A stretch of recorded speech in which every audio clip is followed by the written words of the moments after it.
Mr. Rafsanjani, what's your reaction to this latest report from Transparency International?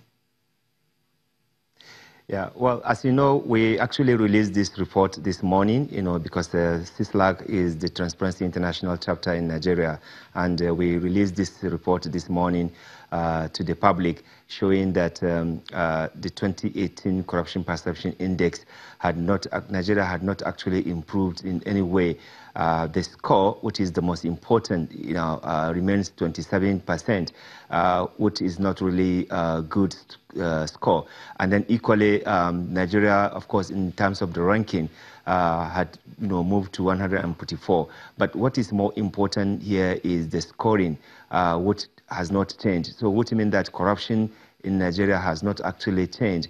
And there are a lot of reasons, like we had mentioned, in our press conference this morning, the reason why this, corruption remains, without any progress. The country anti-corruption, effort has been stagnated because of so many factors.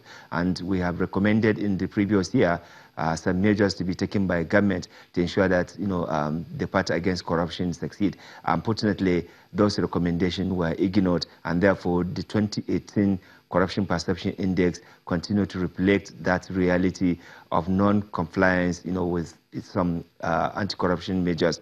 That is why the country remains in the same, scoring without any progress. Okay, with the scoring remaining at 27 over 100, just the same as the 2017 figures, what's the implication for President Muhammadu Buhari's anti-corruption fight, especially with the elections being just around the corner?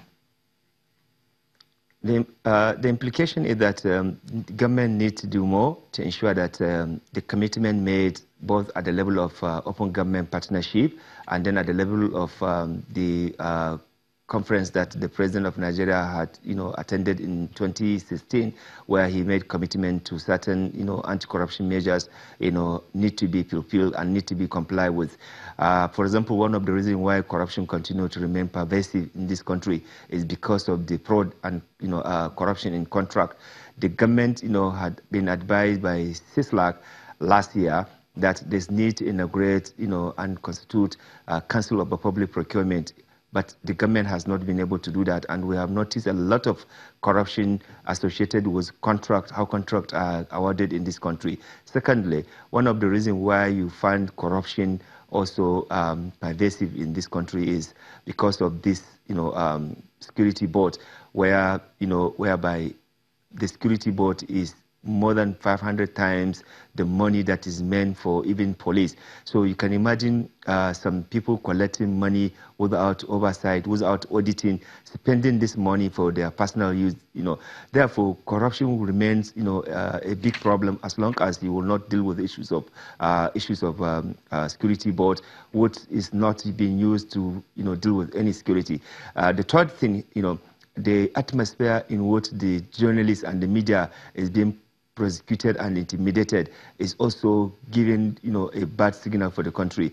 The shrinking and emasculation of the real civil society groups that are fighting, corruption and demanding for accountability and good governance is one of the reasons why the score has remained the way it is. Another reason why, Nigeria has not made progress is because politically exposed persons are still having their field day. Many of the people that EFCC and ICPC have successfully investigated, their cases have been stagnated because of the political consideration. So, in other words, you are actually frustrating even the effort of the anti-corruption agencies, because many of them, they are actually disenchanted with the way and manner in which some of these big political, politically corrupt, exposed persons are having their day. So if you don't deal with these issues, this scoring will not change.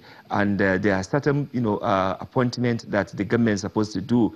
National Assembly have not actually been done. Like most of the anti-corruption agencies, they have no actually board. They have no also substantive head. And to deal with issues of corruption, you cannot continue to run, on the acting capacity. You need to allow people with the board to come and set the agenda. So again, the whistleblowing policy, we have, suggested to the government that you need to move from this, policy that we have to have a substantive legal framework that will guarantee and protect whistleblowers. All these things are not happening. Beneficial ownership register is one of the key issues that we also recommended that government should have, because a lot of people in government, they are using their companies or they are linked to some companies. We don't know how many of these assets and companies that they belong to, and yet they are working in government. So when it comes to tax waiver and other policy consideration, they deliberately do it in a manner that it favors them. So this is a big problem. This is a big challenge.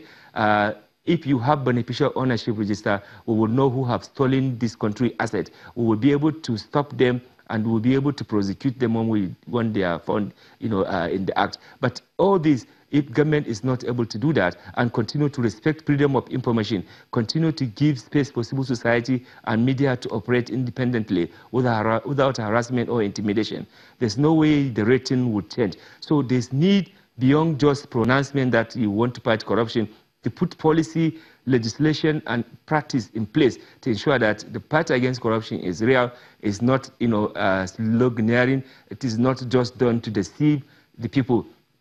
At the same time, some people are having their field day, doing whatever they want to do without, All right, caution. thank you very much. We need to thank you very much, more... Mr. Awal Musa Rafsanjani, the Executive Director of Civil Society Advocacy Center, for sharing your thoughts on the latest CPI from Transparency International.